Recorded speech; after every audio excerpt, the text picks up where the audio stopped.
Hello everyone, আজকে একটা western jeans আর সাদা টি শার্ট পরেছি। প্রথমেই মুখে টিন্টেড ময়েশ্চারাইজার ইউজ করে নিলাম। মুখের এদিক ওদিক যে দাগগুলো আছে ছোটোখাটো, সেগুলোর জন্য কনসিলার ইউজ করছি। আর চোখের তলায় ওপরে ডার্ক সার্কেলটাকে লুকানোর জন্য কনসিলার ইউজ করছি।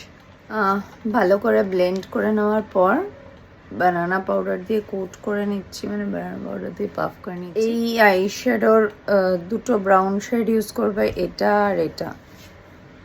প্রথমে ডার্কটা ইউজ করছি, তারপর আমি লাইট কালারটা এর ওপরেই দেবো। আজকে ব্রাশ ইউজ না করে, মানে ফ্লাফি ব্রাশটা ইউজ না করে একটা এই ব্রাশটা ইউজ করছি।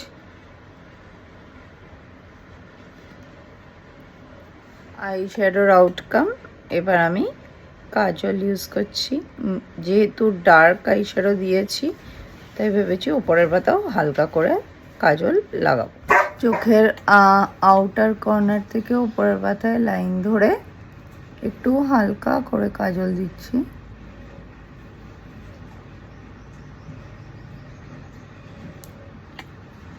আউটকামটা এরম দেখতে লাগবে।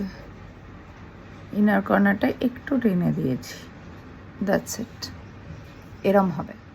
আইব্রোটা করেছি, এটা যদিও সবার আগে করার কথা, কিন্তু আমার খেয়াল ছিল না।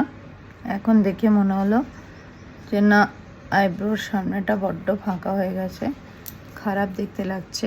এই আমি হালকা করে ফিলিং করে ব্রাশ দিয়ে কম করে লিপ লাইনার দিয়ে লিপটাকে লাইন করে নিচ্ছি, যেহেতু ব্রাউন লিপস্টিক পরবো।